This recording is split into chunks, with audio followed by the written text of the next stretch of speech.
Bismillahirrahmanirrahim. Dear students, today we are going to start a new topic, that is communication for health education. The learning objectives of today's lecture include basic concepts of communication. Then we will discuss objectives of communication, what is communication process, and what are the components of a communication process, what are the types of communication, and in the end of this lecture, we will discuss what are the different barriers of communication.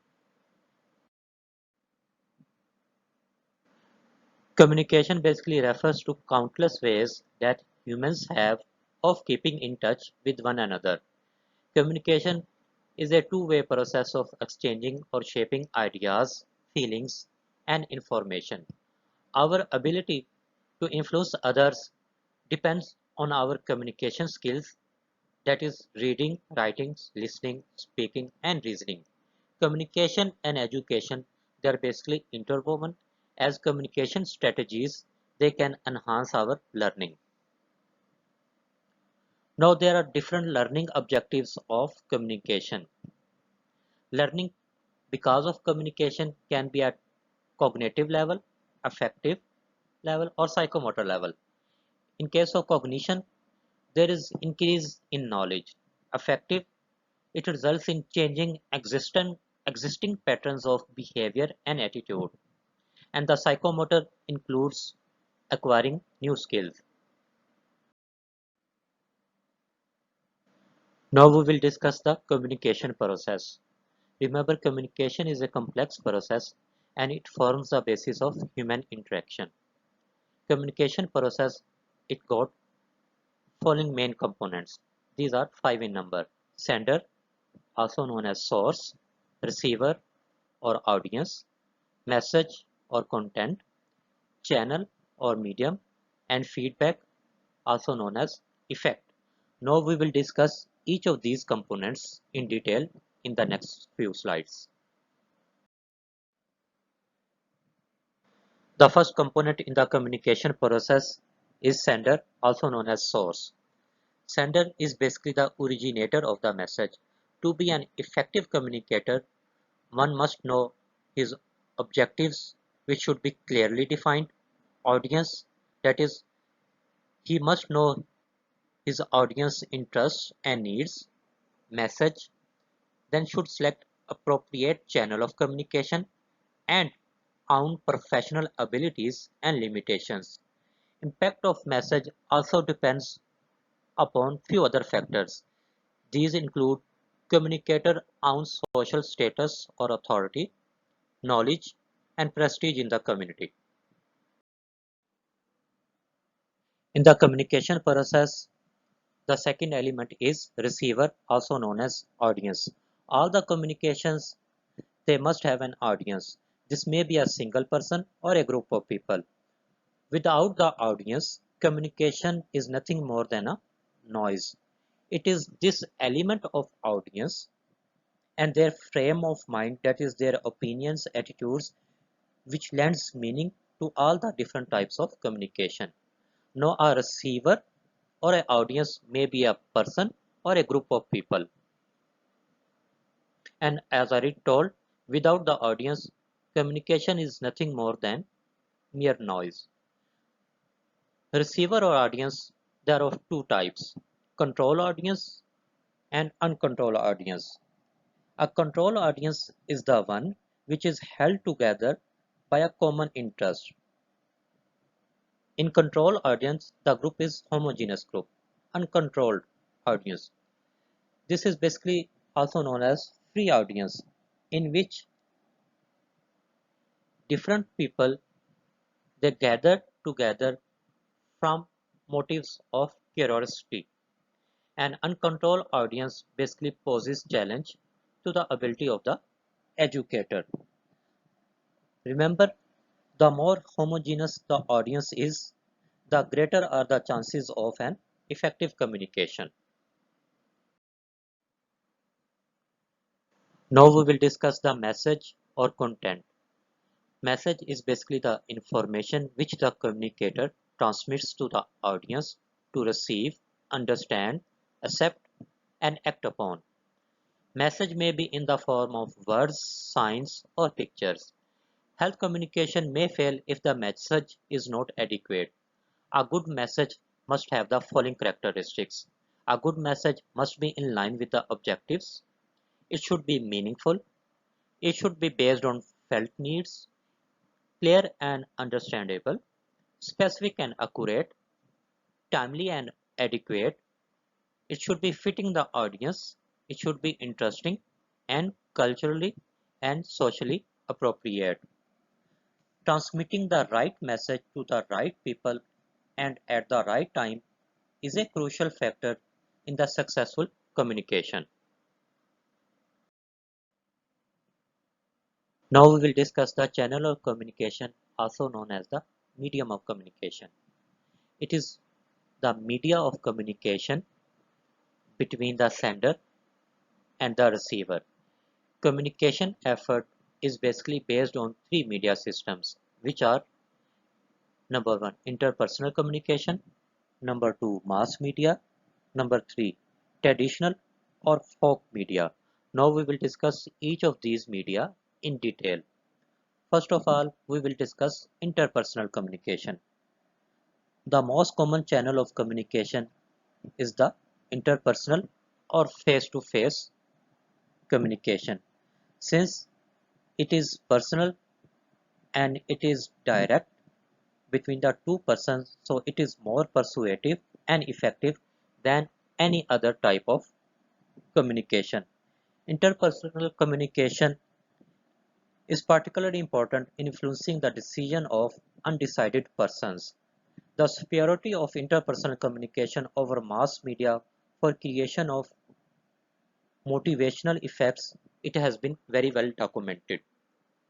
When the media relayed via mass media gets diffused in the community and picked up and discussed by interpersonal and informal networks, gradually a consensus builds up in the community based on debate and discussion whether to accept the message and to reject the message. Now we will discuss the mass media. In the mass communication, the channel is one or more of the following mass media. These include TV, radio, printed media. Mass media, it has the advantage of reaching relatively larger population in shorter times, but it got its own disadvantages too.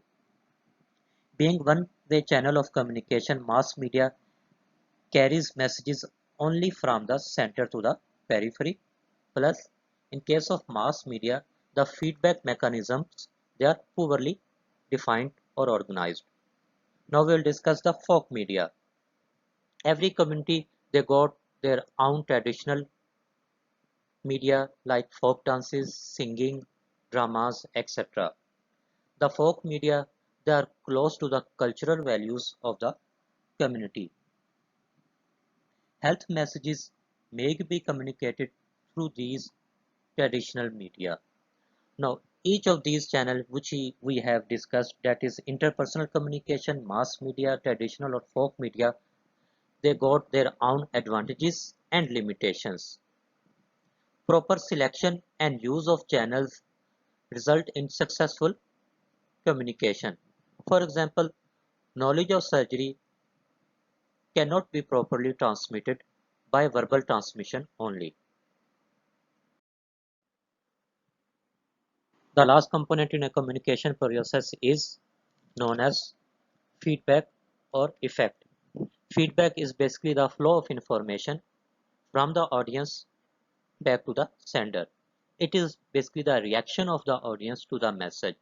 Feedback provides an opportunity to the sender to modify the message and render it acceptable.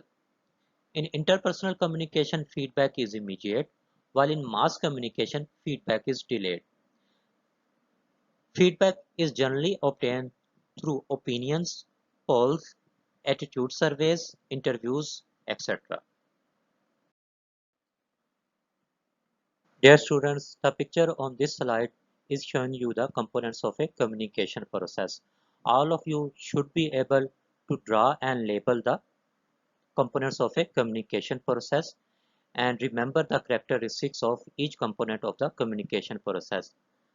Sender, also known as source, then comes the message or content, then comes the channel or medium, then the receiver or audience, and finally the feedback. Dear students, now we will discuss the types of communication. There are many different types of communication. These include one-way communication, two-way communication, verbal communication, non-verbal communication, formal and informal communication, visual communication, etc. We will discuss each of them in detail in the coming slides. First of all, we will discuss the one-way communication, also known as didactic method. It is basically one-way flow of communication. Learning in classroom is an example. The drawbacks of one-way communication are in it knowledge is imposed, learning is authoritative, there is very little audience participation, no feedback is there, and it does not influence the human behavior. Two-way communication, also known as Socratic method, two-way method in which both communicator and the audience they take part. In it, the audience may raise questions. Process of learning is active and democratic. Two-way communication is more likely to influence human behavior than one-way communication. Then verbal communication. The traditional way of communication is by word of mouth. Direct verbal communication may be loaded with hidden meanings. Non-direct or written communication may not be as persuasive as the spoken words. Then comes the non-verbal communication. Communication can occur without words. It includes a whole range of bodily movements, postures, gestures, expressions, etc. Silence is also a non-verbal communication.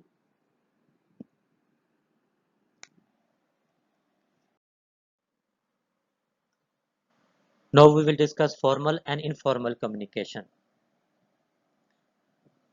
Formal communication basically follows the line of authority, while informal communication, also known as grapevine communication or gossip circles, they exist in all organizations. Visual communication. The visual forms of communication basically comprise charts, graphs, pictograms, tables, maps, posters, etc. Telecommunication and Internet. Telecommunication is basically the process of communicating over distances using different media. These include radio, TV, internet, telephone, telegraph. Radio, TV, internet, they are mass media, while telephone and telegraph, they are known as point-to-point telecommunication systems. Telephone and is basically more closer to interpersonal communication. Now in the next slide, we will discuss the barriers of communication. Dear students, in this slide, we will discuss different barriers of communication. Remember, health education often fails due to communication barriers between the educator and the community. These barriers may be physiological, psychological, environmental, and cultural. Physiological barriers include difficulties in hearing and expression. Psychological barriers include emotional disturbances, neurosis, levels of intelligence, language, or comprehension difficulties. Environmental barriers include noise, invisibility, congestion, while the culture barriers include illiteracy, levels of knowledge and understanding, customs, beliefs, religion, attitudes, economic and social class differences, cultural difficulties between the foreigners and the locals or nationals, between the urban education and the rural population. Even when health services are available, the social and cultural barriers they can present serious problems to the achievement of health behavior change. These barriers should be identified and removed. This concludes our today's lecture. Thank you very much.